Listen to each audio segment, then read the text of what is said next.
നീ കൊറേ നേരല്ല ഈ ആലോചിക്കണേ, എന്തുട്ടാ ആലോചിക്കണല്ലേ? അതല്ല ചേട്ടാ, എന്ത് രസല്ലേ മഴയുടെ സൗണ്ട് കേൾക്കാനായിട്ട്. എത്ര കേട്ടാലും മതിയാവത്തില്ല. ഇതപ്പോ ഇത്ര നല്ല കഥയായത്. മഴ ആദ്യമായിട്ടാണ് പെയ്യുന്നത്. അല്ല, നിനക്ക് ഇത്ര ഇഷ്ടം മഴ? പിന്നെ മഴ ഇഷ്ടപ്പെടാണ്ട്? മഴ എന്ന് പറഞ്ഞു കഴിഞ്ഞാൽ പ്രണയല്ലേ. എനിക്ക് എൻ്റെ സ്കൂളിൽ പഠിക്കുന്ന ആ ഒരു മെമ്മറി, എപ്പോൾ മഴ പെയ്താലും ഞാൻ ആ സ്കൂളിൽ പഠിക്കുന്ന ഓർമ്മകൾ എനിക്ക് വരും. അതാണ് എനിക്ക് മഴയോട് ഇത്രയ്ക്ക് ഇഷ്ടം. അങ്ങനെയാണെങ്കിൽ നിനക്ക് ഇഷ്ടപ്പെട്ട ഒരു ഓർമ്മ പറഞ്ഞ. ഓർമ്മ സ്കൂളിൽ പഠിക്കുന്ന സമയത്തൊരു ഓർമ്മ എന്ന് പറഞ്ഞാൽ എനിക്ക് ഏറ്റവും ഇഷ്ടപ്പെട്ടൊരു ഓർമ്മയുണ്ട്. അന്ന് ഞാൻ 7ാം ക്ലാസ്സിൽ പഠിക്കുകയാണ്. അന്ന് പൊരിഞ്ഞ മഴയാണ്. സ്കൂളിൽ ചെന്നതിന് ശേഷം മഴ പെയ്ത് ഇൻ്റർവെല്ലിൻ്റെ സമയം. ആ സമയത്ത് 10ാം ക്ലാസ്സിൽ പഠിക്കുന്ന 2-3 ഇങ്ങനെ പിള്ളേർ, എപ്പോഴും 10ലും 9ലൊക്കെ പഠിക്കുന്ന പിള്ളേരുകൾ, അത് ബോയ്സ് എല്ലാവരും ഉണ്ടല്ലോ, അവരൊക്കെ ഇങ്ങനെ നടന്നു പോവുകയാണ്. ആ സമയത്ത് ചേട്ടന്മാർ, 10ൽ പഠിക്കുന്ന ചേട്ടന്മാർ വേറെ പിള്ളേർ ഇങ്ങനെ പോവുകയാണ്. അപ്പോൾ 10ൽ പഠിക്കുന്ന ചേട്ടന്മാർ നമ്മൾ നോക്കത്തൊന്നുമില്ല, കാരണം അവരൊക്കെ ഭയങ്കര സമരവീരന്മാരാണ്.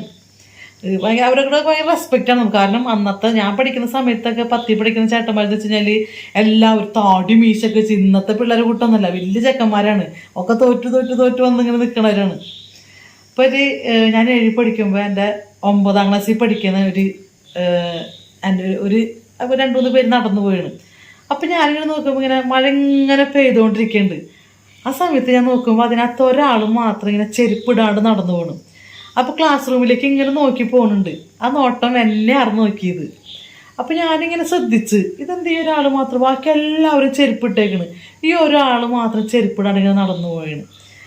അപ്പോൾ ഞാൻ പിന്നെ എപ്പോഴും ആ വ്യക്തിനെ കാണുമ്പോൾ ഇങ്ങനെ നോക്കും, ആ ഒരു ചെരുപ്പിടാത്ത ആളെ. സത്യം പറഞ്ഞു കഴിഞ്ഞാൽ അതൊരു വല്ലാത്ത ആ മഴയുടെ സമയത്ത് വന്നൊരു പ്രണയമാണത്. പിന്നെ ഇങ്ങനെ എന്നും ഉച്ചയ്ക്കും ഇൻ്റർവെല് സമയത്തൊക്കെ ഇങ്ങനെ ആളിങ്ങനെ നടന്നു പോകും. അപ്പോൾ ഇങ്ങനെ നമ്മൾ നോക്കി നിൽക്കും. അന്നത്തെ കാലത്ത് മൊബൈൽ ഫോണൊന്നും ഇല്ലല്ലോ, ചുമ്മാ ഇങ്ങനെ നോക്കാം. ഒരു ഭയങ്കര ഒരു ഫീലിംഗ് ആയിരിക്കില്ല ആ നോട്ടത്തിന് തന്നെ. അതൊരു വല്ലാത്തൊരു ഇതാണ്. അത് ആ ഒരു മഴക്കാലം ഇന്നും എൻ്റെ മനസ്സിൽ ഇങ്ങനെ വല്ലാത്തൊരു ഓർമ്മയായിട്ട് ഇങ്ങനെ കിടക്കുകയാണ്. ഇത് പുതിയ അറിവാണല്ലോ, പുതിയൊരു പ്രണയകഥയാ, ഞാനിതുവരെ കേട്ടിട്ടില്ല. എന്നിട്ടിപ്പ അവനെവിടെ?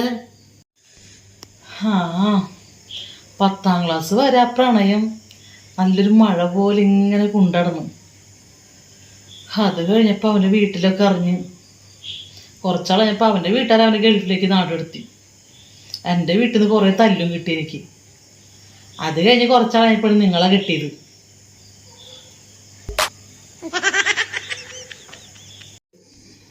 ആന്തടി, നീ എന്നെ കെട്ടിയ കാര്യം പറയുമ്പോ ഒരു പുച്ഛം. നിങ്ങളെ കെട്ടിയതിന് ശേഷമുള്ള മഴയൊക്കെ പ്രളയം, ഉരുൾപൊട്ടലും വെള്ളപ്പൊക്കൊക്കെ അല്ലായിരുന്നു. പിന്നെ നെടുവീർപ്പ് വരാണ്ടിരിക്കണ എങ്ങനെ? അതൊക്കെ ഒരു വിധി, അല്ലാതെ എന്തുട്ടാ? അല്ലെങ്കിൽ നീ എന്റെ തലയിലാവില്ല. ഇനി എല്ലാം അനുഭവിക്കാം, മഴയും വെള്ളപ്പൊക്കവും പ്രളയം എല്ലാം. പ്രണയം കുതാകവ. Hello everyone, subscribe RK Angels YouTube channel soon.